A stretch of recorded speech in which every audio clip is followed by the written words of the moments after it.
नमस्कार, good evening. मैं हूं विक्रांत गुप्ता। आज टोक्यो में भारत का ही दिन रहा। हालांकि शाम होते होते मैरी कॉम जरूर हार गई और शायद ये उनका आखिरी ओलंपिक्स था, लेकिन दिन भारत के लिए अच्छा था। और सुबह से भारत के जो गुड न्यूज आनी शुरू हुई वो हॉकी में आई, क्योंकि भारत ने डिफेंडिंग चैंपियन यानी कि रियो के गोल्ड मेडलिस्ट अर्जेंटीना को 3-1 से हराया है। भारत क्वार्टर फाइनल में पहुंच गया है और आप जानते हैं इस बार का फॉर्मेट ये नहीं है कि दो टीमें यानी कि सेमीफाइनल। हालांकि भारत दूसरी पायदान पर है अपने ग्रुप में, लेकिन 4 टीमों ने जाना है। तो भारत अगर अपने ग्रुप में नंबर 2 फिनिश करेगा तो सामने वाले ग्रुप से 3 नंबर की टीम को क्वार्टर फाइनल में खेलेगा। हालांकि अभी एक लीग मैच भारत का जापान से बाकी है। तो हॉकी में भारत उम्मीद कर रहा है कि 1980 के बाद पहली बार क्या एक मेडल आ सकता है। उसके अलावा देखें आप बाकी खेलों में भी भारत के लिए दिन वैसे ठीक ही रहा, क्योंकि पीवी सिंधु मैच दर मैच एक कदम आगे लेती जा रही हैं, क्वार्टर फाइनल्स में पहुंच गई है। लेकिन यहां से उनकी लड़ाई और मुश्किल हो जाएगी। लेकिन फिलहाल जिस तरह वो खेल रही हैं, आज जरूर थोड़ा सा एफर्ट लगा, लेकिन एफर्ट लगना भी तो अच्छी बात ही होती है। रियो में उनको सिल्वर मिला था। हालांकि उन्होंने इस बार कहा था कि मैं रंग बदलने जा रही हूं, देखते ये है कि मेडल मिलता है कि नहीं। लेकिन क्वार्टर फाइनल में वो भी पहुंच गई हैं। अतानु दास ने लेकिन कमाल किया है जी तीरंदाजी में। उन्होंने मेडलिस्ट, ओलंपिक मेडलिस्ट को हराकर क्वालिफिकेशन में अपनी अगले दौर में जगह बनाई है। उस लिहाज से देखें तो उन्होंने जो कहते हैं ना कि अपने खेल के स्तर को ऊपर लेकर जाना, अतानु दास ने वो चीज दिखाई। पहला सेट हार गए थे, बावजूद इसके और एक बड़े नाम को हराना, ओलंपिक स्टेज पर जाकर उस शख्स को हराना जो इससे पहले ओलंपिक मेडल जीत चुका है, वो बड़ी बात है। सुपर हैवीवेट कैटेगरी में सुशील ने भी क्वार्टर फाइनल में अपनी जगह बना ली है बॉक्सिंग में, और सतीश ने। और इसके बड़ी बात यह है कि अब आपके 3 ऐसे बॉक्सर्स हैं जो ऑलरेडी क्वार्टर फाइनल में पहुंच गए हैं। 3 बॉक्सर्स का मतलब लवलीना, जिनका कल क्वार्टर फाइनल बाउट होगा, पूजा रानी और अब सतीश। एक भी अगर इनमें से एक क्वार्टर फाइनल जीत गया, सेमीफाइनल जाता है, तो सेमीफाइनल जाते ही कॉन्टैक्ट स्पोर्ट में आपका ब्रॉन्ज मेडल कम से कम अश्योर्ड हो जाता है।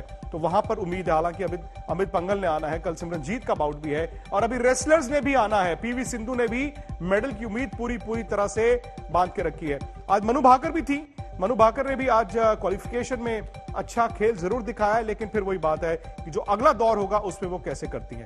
मैरी कॉम 38 साल की उम्र में और 2012 में यानी कि 9 साल पहले ओलंपिक मेडल जीतने के बाद आज जो मेडल का सपना था उनका टूट गया। वो हारी है, स्प्लिट डिसीजन से हारी, 2-3 से हारी।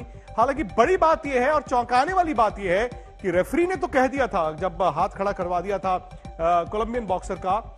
मैरी कॉम ने एक इंटरव्यू दिया है आज तक को एक्सक्लूसिव, जो मेरे सहयोगी राहुल रावत ने टोक्यो में किया, जिसमें उन्होंने ये कहा कि बाउट खत्म होने तक, प्रेस कॉन्फ्रेंस तक मुझे यह लग रहा था कि मैं तो जीती हूं, हारी नहीं हूं।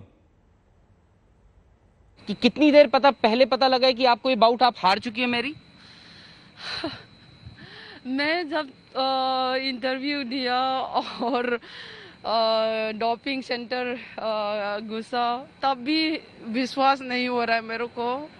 और ये मेरे कोच समझा रहा है मेरे को, आप जीता है, आप जीता है मीन्स क्या है, मतलब मैं समझ नहीं रहा। मैं जीता हूँ, जीत रही हूँ करके मैं तो ऐसे रहा, और ये समझा रहे बार-बार। और बाद में मैंने सोशल मीडिया, ट्विटर में देखा, किरण रिजिजू सर ने ट्वीट किया, अरे व्हाट, इतना शॉकिंग हो रही हूँ और इतना अपसेट हो रही हूँ।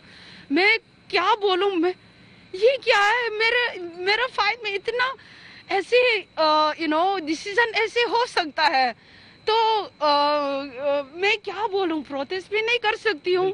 और ये उन लोग पहले बोल दिया कि ये ओलंपिक कुछ प्रोटेस्ट नहीं चलेगा, कुछ नहीं होगा, डिसीजन चेंज नहीं होगा, और यदि बता दिया। और सिर्फ पता नहीं मेरे को, मैं सिर्फ मेरे ऊपर से ऐसे हो जाता है। बहुत कंपटीशन में भी, सिर्फ ये ओलंपिक वाला नहीं है, पिछला वर्ल्ड चैंपियनशिप में भी ऐसे ही हो जाता है। मैं क्या बोलूं, मेरी आपकी इमोशंस आप बोलेंगी, आपके दिख रहे हैं, आपकी आंखों में वो दिख रहा है। बट ये ओलंपिक्स आपने इतने सालों से हर जगह compete किया, ओलंपिक्स हो, वर्ल्ड चैंपियनशिप्स हो, सबसे खराब ओलंपिक्स? मेरे कहने में मेरा लग रहा है कि ये सबसे वर्स्ट ओलंपिक बहुत बेकार ऑर्गेनाइज है और मेरे को क्या बोलूं पता नहीं। इधर में अंदर में बहुत अलग अलग चल रहा है, लेकिन हम लोग ऐसे ही मैनेज करके हम लोग वो करना